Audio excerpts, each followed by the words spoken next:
Je nad slnko jasné, že sme na to mali málo času.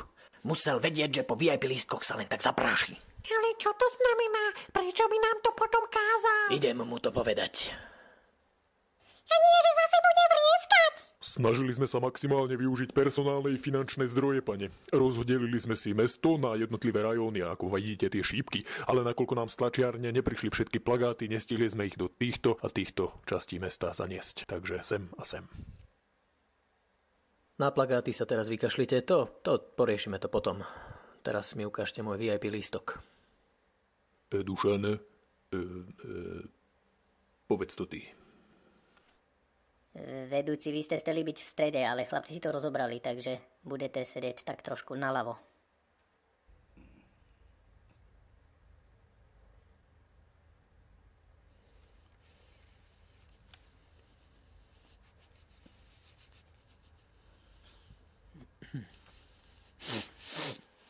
Každý z vás, kto ešte nevidel Jamborku Christophera v akcii, choďte preč.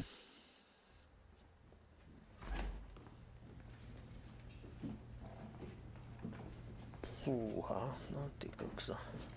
Budeš ticho. Ja vám dám také vľavo!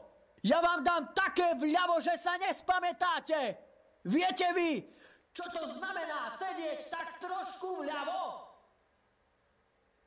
Jasne som povedal, že chcem sedieť v strede!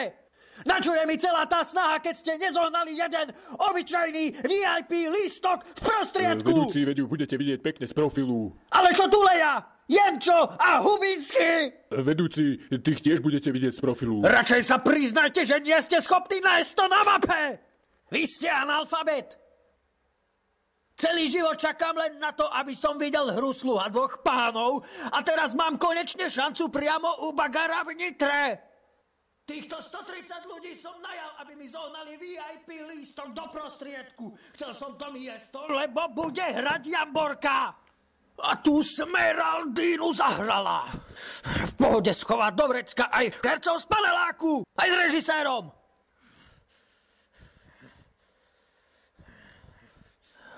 Nezobrali ju ani na herectvo.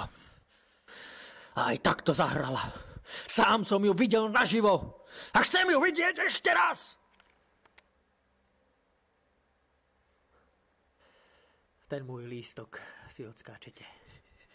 Neboj sa, my to na teba povieme až potom. Objednajte mi teraz iný lístok. Nie vľavo. Dajú sa kúpiť cez www.christopher.sk.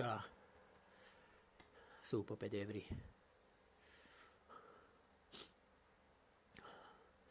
Objednajte mi aspoň 4.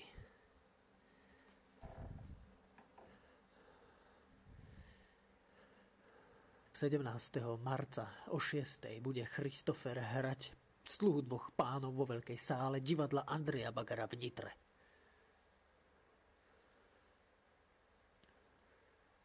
Nechcem to prepásť.